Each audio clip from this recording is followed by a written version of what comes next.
देखिए, प्राचीन भारत की कहानियों में ना सिर्फ इतिहास नहीं मिलता, बल्कि जिंदगी के बड़े गहरे राज छिपे होते हैं। ऐसी ही एक कहानी है आचार्य वरुण देव के गुरुकुल की, जो हिमालय की गोद में बसा था। यहाँ के शिष्य सिर्फ हथियार चलाने नहीं सीखते थे, बल्कि अपने मन को साधना भी सीखते थे। तो चलिए, आज अभिनव की कहानी के जरिए समझते हैं कि सेल्फ कॉन्फिडेंस या आत्मविश्वास की असली ताकत क्या होती है। तो इसी गुरुकुल में एक छात्र था अभिनव। शरीर से काफी दुबला पतला और स्वभाव से भी थोड़ा शर्मीला। पर उसकी असली कमजोरी उसका शरीर नहीं था, नहीं, उसकी सोच थी। वो मन ही मन ये मान बैठा था कि उसकी कुछ सीमाएं हैं और वो उन्हें कभी पार नहीं कर सकता।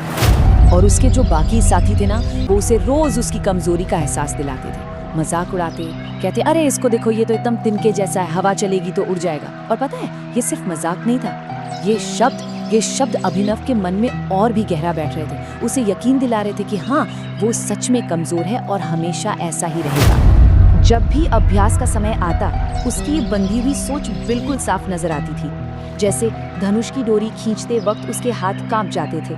क्यों? क्योंकि मन तो पहले ही हार मान चुका होता था। कुश्ती में वो झट से हार जाता, क्योंकि उसे अंदर से यकीन था कि वो जीत ही नहीं सकता। और जब उसका तीर निशाने से चूककर किसी पेड़ में जा लगता, तो बाकी छात्रों की हंसी बस उसके अंदर की आवाज को और तेज कर देती थी। शायद मैं सच में किसी काम का नहीं हूँ। जब बाहर की दुनिया की बातें और मन के अंदर का शक एक हो जाए ना, तो इंसान का हौसला टूटने लगता है। अभिनव के साथ भी ठीक यही हो रहा था। एक शाम उसके गुरु आचार्य वरुण देव ने उसे ऐसे ही निराश बैठे देखा और वो उसके पास आए। ये सिर्फ एक गुरु और शिष्य की मुलाकात नहीं थी, ये उस मोड़ की शुरुआत थी जहाँ से सब कुछ बदलने वाला था। गुरु ने जैसे ही हाल पूछा, अभिनव के अंदर का सारा दर्द बाहर आ गया। उसने भीगी आंखों से पूछा, गुरुदेव, मैं आत्मविश्वास कहाँ से लाऊं? जब हर कोई हर दिन मुझे मेरी कमजोरी का यकीन दिलाता है, तो मैं खुद पर यकीन करूं तो करूं कैसे? उसका ये सवाल साफ दिखा रहा था कि उसकी हिम्मत दूसरों की राय पर टिकी हुई थी। आचार्य मुस्कुराए और फिर उन्होंने एक ऐसी बात कही जिसने अभिनव की पूरी सोच को मानो जड़ से हिला दिया। उन्होंने कहा, बेटा, आत्मविश्वास बाहर से नहीं आता, दूसरों की तारीफ से नहीं मिलता, वो तो अंदर से पैदा होता है।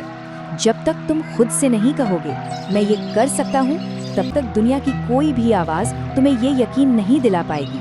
अपनी कहानी की कलम दूसरों के हाथ में मत दो।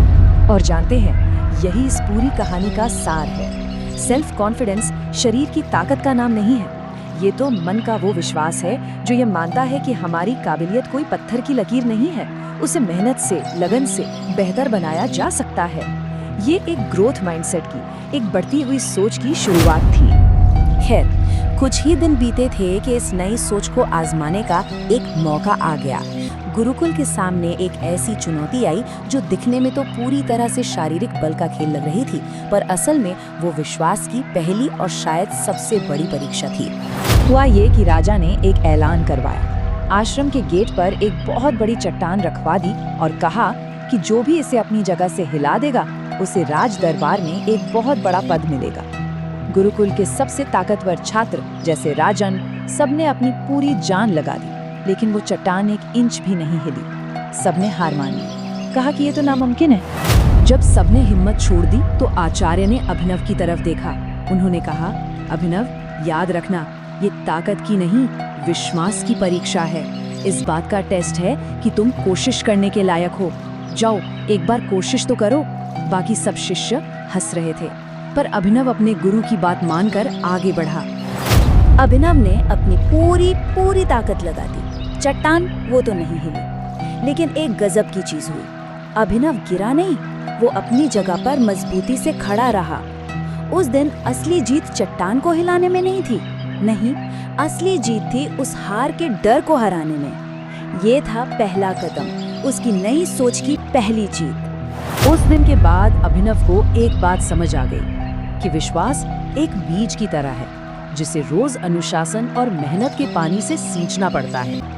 तो अब वक्त था अपनी सोच को एक्शन में बदलने का, हर रोज, हर एक अभ्यास के साथ। अब उसकी दिनचर्या एक तपस्या बन चुकी थी। वो सूरज उगने से पहले उठता, घंटों तीरंदाजी का अभ्यास करता, लकड़ियों के भारी गट्ठर उठाकर अपने शरीर को मजबूत बनाता। और रात को सोने से पहले ध्यान लगाकर अपने मन को उसी विश्वास से भरता जिसकी चिंगारी उसके गुरु ने जलाई थी। वो हर दिन खुद को ये साबित कर रहा था कि वो बदल सकता है। एक दिन अभ्यास करते हुए वो गिर गया और किसी ने उस पर ताना कसा। तो अभिनव ने मुड़कर देखा और बड़ी शांत लेकिन मजबूत आवाज में कहा, हाँ मैं गिरा हूँ, पर मैंने हार नहीं मानी है। ये सिर्फ एक लाइन नहीं थी, ये एक ऐलान था। उस दिन सब समझ गए कि ये वो पुराना डरा हुआ अभिनव नहीं है, ये एक योद्धा है जो अपनी कहानी अब खुद लिख रहा है। देखते ही देखते कई साल गुजर गए और इन सालों में अभिनव की अंदरूनी ताकत उसकी शारीरिक ताकत से कई ज्यादा बढ़ चुकी थी। और फिर एक दिन पड़ोसी राज्य ने हमला कर दिया। गुरुकुल के सभी छात्रों को अपनी धरती की रक्षा के लिए बुलाया गया और यही थी अभिनव की असली और सबसे बड़ी परीक्षा। युद्ध के मैदान में हमारी सेना एक ऐसी मुसीबत के सामने आकर रुक गई जिसका किसी के पास कोई हल नहीं था। एक विशाल गुस्से से पागल युद्ध हाथी जो रास्ता रोक कर खड़ा हो गया था। बड़े बड़े योद्धाओं के हथियार और हिम्मत दोनों ने जवाब दे दिया। डर ने मानो सबको पत्थर का बना दिया था। जहां बाकी सभी योद्धाओं की बंधी हुई सोच कह रही थी ये नामुमकिन है, इसके सामने जाना तो मौत को दावत देना है, वहीं अभिनव की मजबूत सोच एक अलग ही तस्वीर देख रही थी। उसके कानों में अपने गुरु की बात गूंज रही थी, ये विश्वास की परीक्षा है। उसने इस मुसीबत को एक खतरे की तरह नहीं बल्कि एक मौके की तरह देखा। अभिनव ने यहाँ अपनी बॉडी की ताकत का नहीं बल्कि अपने मजबूत मन का इस्तेमाल किया। उसने बड़ी समझदारी से एक जलती हुई मशाल उठाई, हवा का रुख देखा और उसे हाथी के रास्ते में फेंक दिया। आग की लपटों को देखते ही वो विशाल हाथी डर कर चिंघाड़ता हुआ भाग गया और पूरी सेना के लिए रास्ता साफ हो गया। जो काम हजारों सैनिकों की ताकत और हिम्मत नहीं कर सकी, वो अभिनव के आत्मविश्वास से निकली एक छोटी सी तरकीब ने कर दिखाया। उस दिन युद्ध के मैदान में हर किसी को समझ आ गया कि असली शक्ति का स्रोत शरीर नहीं होता बल्कि इंसान का खुद पर अटूट विश्वास होता है। युद्ध जीतने के बाद राजा ने भरी सभा में अभिनव का सम्मान किया और उसे पूरे राज्य के लिए एक मिसाल, एक आइडियल घोषित कर दिया। राजा ने खुद ये बात कही, असली ताकत बाजुओं में नहीं बल्कि इस विश्वास में होती है कि हम किसी भी मुश्किल से बड़े हैं। बाद में अभिनव खुद ये बात कहा करता था कि कमजोर वो नहीं होता जिसमें शारीरिक बल कम हो, असल में कमजोर तो वो है जिसने खुद पर विश्वास करना ही छोड़ दिया हो। ये एक लाइन उसकी पूरी जिंदगी की कहानी का निचोड़ थी। अभिनव की ये कहानी हमें यही सिखाती है कि हमारी सबसे बड़ी रुकावटें वो होती हैं जो हम अपने मन में खुद ही खड़ी कर लेते हैं। तो अब सवाल ये उठता है कि हमारी अपनी जिंदगी में ऐसी कौन सी नामुमकिन लगने वाली चट्टान है जिसे सिर्फ अपनी सोच और विश्वास को बदलकर हटाया जा सकता है।